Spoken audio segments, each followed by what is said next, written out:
welcome back to my channel. Today I'm going to talk about and do a book review of The Da Vinci Code by Dan Brown. So this was my first Dan Brown book and I really enjoyed it. It's definitely not going to be my last Dan Brown book.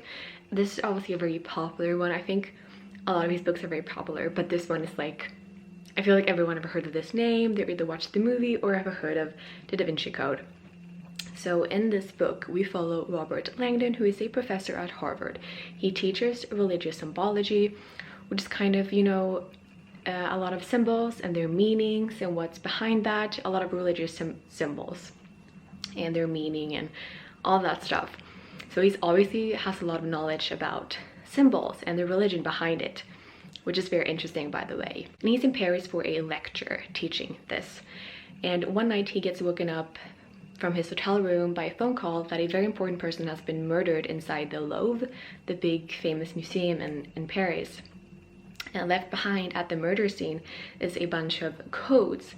And Robert thinks naturally that they called him in because, you know, he's good at codes and he thinks that they want him to help them.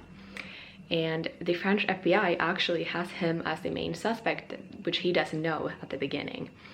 So he gets sent to the murder scene with the French FBI to kind of figure out what's going on. But as I've told you, the French FBI has him as the main suspect and he doesn't know that. At the Louvre, he meets Sophie, who also works for the French FBI, but she believes that Robert is innocent. So she goes behind the FBI's back kind of to help Robert find out what actually happened and who actually killed this person, because she thinks that Robert didn't do it. And Sophie is also related, or at least that's what you think in the beginning, that she's related to this person that was murdered. So she believes that the codes and messages that was left behind is for her. So Sophie believes that these messages were left for her and she wants Robert to help her find what this person wanted them to find and wanted them to find out. So this is very interesting because you follow all of these codes, passwords, messages, symbols, and you get to learn a lot about religion and history in this book, which is a plus because knowledge is always good, right?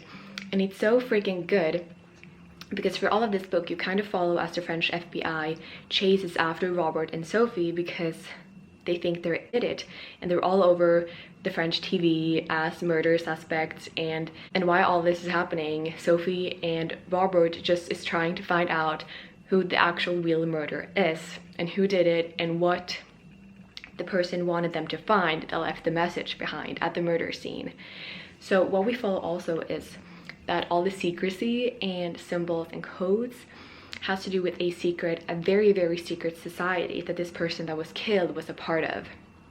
And that Sophie also gets to kind of be a part of since she was related to the person that was murdered. So this entire book is in the course of 2 days, I would say, one night and one day, like 2 days. So that kind of tells you how kind of slow it is. Even though I flew through it, I didn't think it was slow, but if you look at it, this is like set in 2 days, which makes it kind of slow.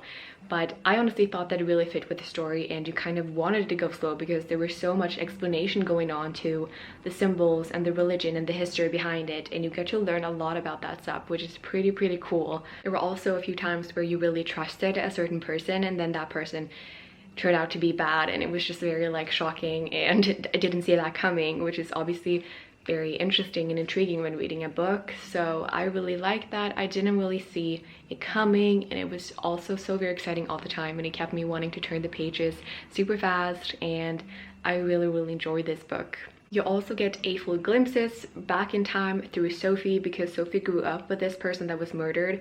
So you get like glimpses of her life back then when he taught her things like codes and cryptex and all that exciting stuff. So you kind of get glimpses back in time when she was little and what kind of went down then and what happened then and how that led to the knowledge she has today. So that's very interesting how we follow different timelines like that and you get to have a glimpse in the past from a character, which is very interesting and cool. And so all of these codes and passwords and secrets, like it's so secret that people are willing to kill for it. That's how important and secretive it is, which is crazy to me that there were secrets that big that you would kill for and do anything for, which we have in here. But yeah, overall I thought it was a very thrilling and exciting book, and like you want justice for these people that didn't do it, but everyone thinks they did it.